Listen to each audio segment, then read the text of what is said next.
Hello students, कैसे हैं आप सब। आई होप आप सब अच्छे होंगे।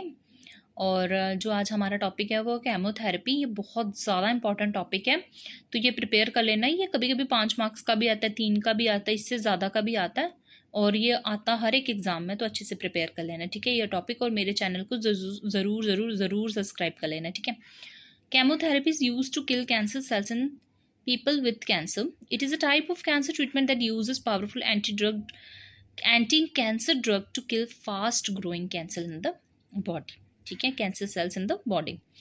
मतलब ये है कि ये एक ट्रीटमेंट है। ये जो कैंसर को हम कैंसर पेशेंट को दिया जाता है, ये ट्रीटमेंट, जिसको कैंसर हो जाता है ना, तो उसको ये ट्रीटमेंट दिया जाता है ताकि वो जो सेल्स जो मतलब इंक्रीज हो रहे हैं ना उसकी बॉडी में कैंसर के, उसको मतलब उसको ख़त्म करने के लिए, ताकि वो कैंसर ज़्यादा जो ग्रो कर रहा है वो ग्रो ना कर पाए और वहीं पर ही ख़त्म करने में मदद करता है, ठीक है। क्योंकि जो कैंसर सेल्स होते हैं वो बहुत जल्दी ग्रो करते हैं बॉडी में, ठीक है। इसलिए तो ये एक ऐसा ट्रीटमेंट है जो कैंसर पेशेंट को दिया जाता है ताकि जो कैंसर सेल्स हैं वो ग्रो ना करें और वो वहीं पर ही ख़त्म हो जाए। नेक्स्ट टाइप्स हैं इसके। तो टाइप्स ऑफ केमोथेरेपी, 3 टाइप की केमोथेरेपी होती है। फर्स्ट होती है हार्मोन थेरेपी, इम्यूनोथेरेपी और टारगेट थेरेपी, ठीक है। तो जो हार्मोन थेरेपी है उसमें है drugs that prevent certain cancer from getting the hormones they need to grow. इसका मतलब है कि कुछ कैंसर्स को बढ़ने के लिए हार्मोन्स की ज़रूरत होती है, ठीक है। मतलब कि कुछ कैंसर्स जो होते हैं ना उनको हार्मोन्स की ज़रूरत होती है, तो ये जो थेरेपी है ना उन हार्मोन्स को रोकती है ताकि कैंसर सेल ग्रो ना कर पाए, ठीक है, ताकि कैंसर सेल ग्रो ना कर पाए। तो ये थेरेपी उसमें यूज़ की जाती है, हार्मोन थेरेपी, ठीक है। नेक्स्ट है immunotherapy, drugs that help your immuno system fight cancer. मतलब कि ड्रग्स ऐसे दिए जाते हैं ताकि वो आपके कैंसर आपका इम्यूनो सिस्टम इतना अच्छा कर दे ताकि वो कैंसर मतलब सेल्स को फाइट कर सकें, ठीक है। ये आपके शरीर के इम्यूनो सिस्टम को मजबूत करती है ताकि वो खुद कैंसर सेल्स को पहचान कर उनसे लड़ पाए, ठीक है। मतलब कि मजबूत करती है आपके इम्यूनो सिस्टम को ताकि वो खुद कैंसर से मतलब लड़ पाए, ठीक है। नेक्स्ट है target therapy, drugs that change how cancer cells multiply and behave, ठीक है। ये खास उन बदलाव पर हमला करती है जो कैंसर सेल को बढ़ाने और पालने में मदद करते हैं, ठीक है। मतलब उनको टारगेट करती है और उनको वहीं पर ही ख़त्म कर देती है। तो ये 3 टाइप्स थे, ये बहुत इंपॉर्टेंट है, तो ये प्रिपेयर कर लेना। देखो कितने इजी इजी और मैंने इजी लैंग्वेज में लिखे भी हैं, ठीक है। नेक्स्ट जो है वो है साइड इफ़ेक्ट्स ऑफ केमोथेरेपी। जैसे जिस चीज़ के फ़ायदे होते हैं ना, कि कोई भी चीज़ हो जिसका फ़ायदा, तो भाई उसका नुकसान तो होगा ही होगा, ठीक है। जैसे लाइट है, लाइट का फ़ायदा पर उसका नुकसान भी है। बाइक है, कार है, कुछ भी है जिनका फ़ायदा उनका नुकसान भी बहुत ज़्यादा है, ठीक है। तो वैसे ही तो जैसे केमोथेरेपी है उसके अगर फ़ायदे हैं ना तो उसको नुकसान भी है। तो जो फर्स्ट साइड इफ़ेक्ट है वो है nausea, vomiting, constipation, taste change, diarrhoea, weight loss, ठीक है। मतलब वॉमिट हो सकता है, कॉन्स्टिपेशन हो सकता है, टेस्ट चेंज हो सकता है, डायरिया भी हो सकता है और वेट भी कम हो जाता है इससे, ठीक है। अल्सरेशन, नेल चेंज, मतलब अल्सर हो सकते हैं, नेल चेंज हो सकते हैं आपके, ठीक है। Tingling sensation of toes and finger, मतलब सेंसेशन हो सकती है आपके टोज में, आपके फिंगर्स में। Change in colour of urine, reproductive disorder, ठीक है।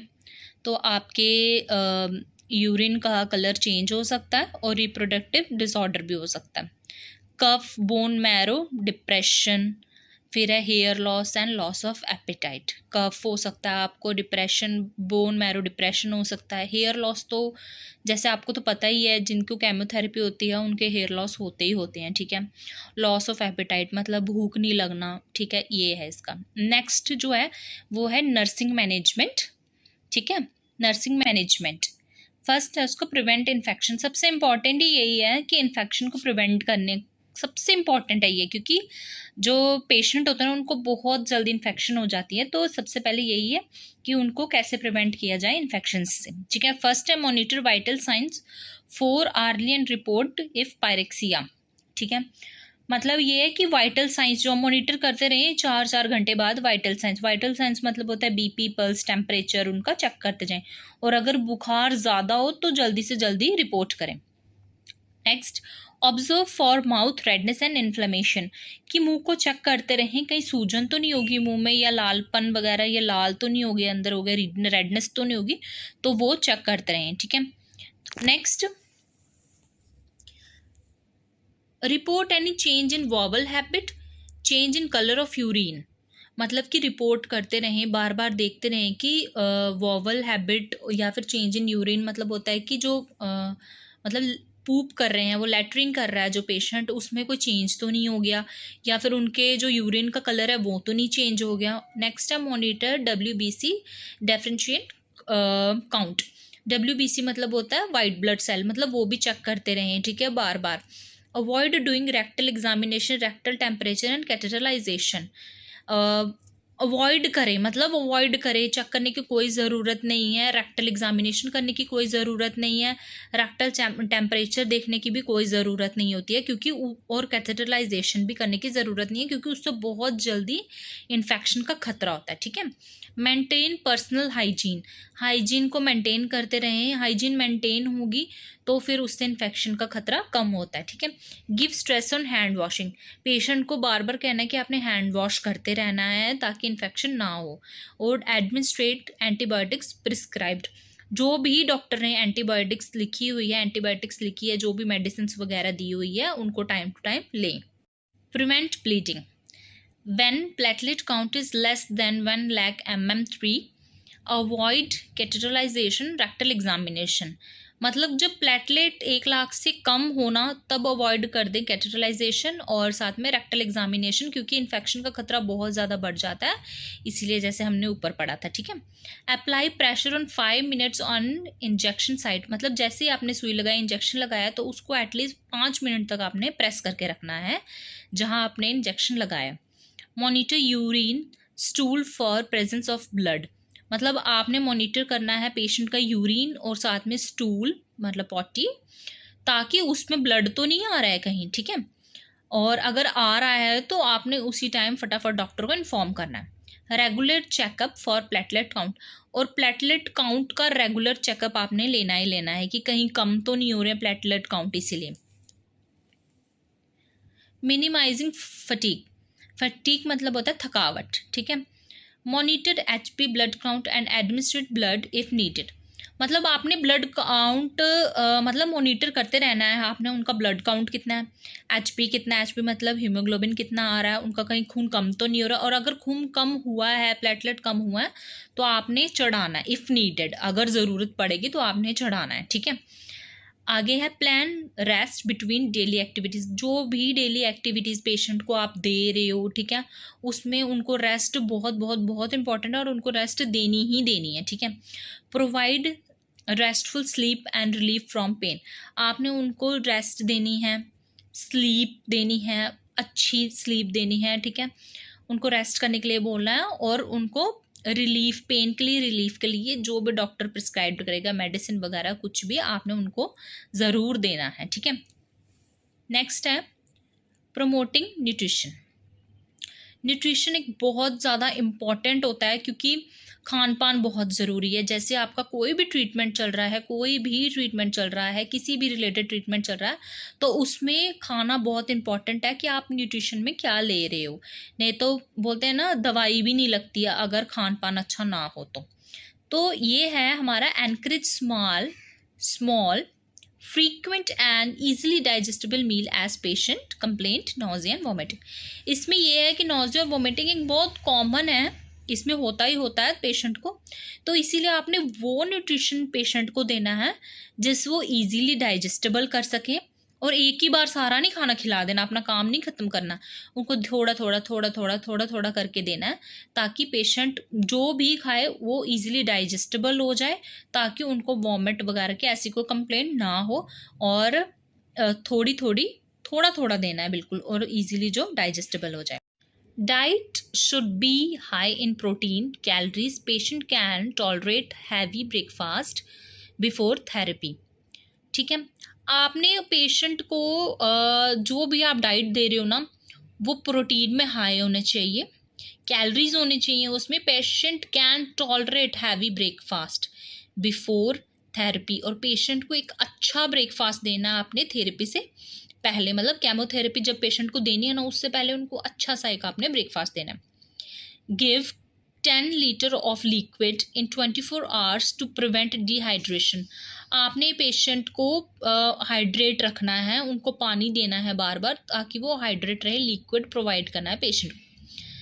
Discourage smoking and alcohol. ये तो ऑब्वियस है कि कोई भी पेशेंट है, कोई भी नॉर्मल भी बंदा हो ना, उसको भी स्मोकिंग एंड अल्कोहल नहीं लेना चाहिए, और पेशेंट को आपने बोलना है कि आपने ये नहीं लेना, डिस्करेज करना उनको स्मोकिंग और अल्कोहल के लिए। Keep environment clean of vomit etcetera. आपने एनवायरनमेंट को क्लीन रखना है बिल्कुल, ठीक है। और अगर पेशेंट वॉमिट वगैरह करे तो उसको भी फटाफट आपने क्लीन करना है, ठीक है। Offer meal in attractive manner and prepare as per patients liking. मतलब ऐसा नहीं है कि आपने कुछ भी उनको दे दिया जो पेशेंट पसंद ही नहीं कर रहा, खा ही नहीं रहा है, और उसको पेशेंट को देखते ही उसको वॉमिट आ जाए, ऐसे नहीं। आपने मील ऐसी प्रोवाइड करनी है जो पेशेंट को पसंद आए, देखने में भी अच्छी हो और खाने में भी अच्छी हो, ऐसी मील आपने पेशेंट को प्रोवाइड करनी है। और विद न्यूट्रिशन, वो न्यूट्रिशंस भरी भी होनी चाहिए, हाई प्रोटीन होनी चाहिए, पर पेशेंट को इतनी अच्छी आपने मील प्रोवाइड करनी है ताकि वो अच्छे से खा ले और उसको वॉमिट ना हो उससे। नेक्स्ट जो है वो है health education. Patient should be educate to know the importance of personal hygiene, nutrition elimination in order to prevent infection, maintain health and avoid constipation. मतलब आपने पेशेंट को हेल्थ एजुकेशन भी प्रोवाइड करनी है पेशेंट को, कि अगर जो वो मतलब डिस्चार्ज करके अपने घर जाए या फिर ऐसे भी, पेशेंट को आपने हेल्थ एजुकेशन देनी है ताकि वो मतलब कि उसको बताना है कि अपनी पर्सनल हाइजीन मेंटेन करके रखनी है, बार बार हाथ धोने आपने, ठीक है, और इम्पॉर्टेंस क्या है आपकी पर्सनल हाइजीन का, उनको वो बताना है, और ताकि इन्फेक्शन वगैरह उनसे ना हो, तो इन्फेक्शन से बचने के लिए अपनी हाइजीन मेंटेन करके रखनी है, और अच्छा खाना खाना है, न्यूट्रिशन भरा खाना खाना है, ठीक है, और उनकी अपनी हेल्थ मेंटेन करके रखनी है, और खाना ऐसा खाना है ताकि उनको कॉन्स्टिपेशन ना हो, लिक्विड डाइट उनको ज़्यादा रखनी है। Avoid using sharp razor blade, hard toothbrush. और पेशेंट को बोलना है कि अवॉइड करे शार्प रेजर ब्लेड से, वो ना यूज़ करे, और जो हार्ड टूथ ब्रश होता है ना, वो भी यूज़ ना करें।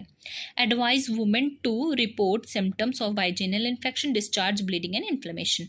मतलब जो अगर वुमेन है कोई पेशेंट, तो उसको बताना है कि अगर आपको कोई भी सिम्टम्स हो, जैसे वाइजिनल इन्फेक्शन हो जाती है, ठीक है, लेडीज़ को डिस्चार्ज हो जाता है, वाइट डिस्चार्ज आता है, ब्लीडिंग हो सकती है, इन्फेक्शन हो सकती है, कुछ भी अगर आपको ऐसा हो तो तुरंत से तुरंत अपने डॉक्टर को कंसर्न करें, ठीक है। Educate women that change in menstruational में अकर टेम्पररली। मतलब कि इसमें ये है कि आपके जो मेंस्ट्रुअल साइकिल है वो थोड़ी बिगड़ सकती है, क्या पता टाइमली ना आए, तो वो भी नोटिस करना है, और हाँ, और पेशेंट को ज़रूर बताना कि अगर ऐसा कुछ हो तो घबराए ना, चेंजेस होते ही रहते हैं, ठीक है। सो स्टूडेंट्स, आज का हमारा केमोथेरेपी टॉपिक यहीं पर ही ख़त्म होता है। सबसे पहले हमने मीनिंग पढ़ा था, फिर हमने टाइप्स, उसके बाद में साइड इफ़ेक्ट्स, और लास्ट में हमारा नर्सिंग मैनेजमेंट, ठीक है। आई होप आप लोगों को ये पसंद आया होगा जो मैंने आज आपको पढ़ाया है।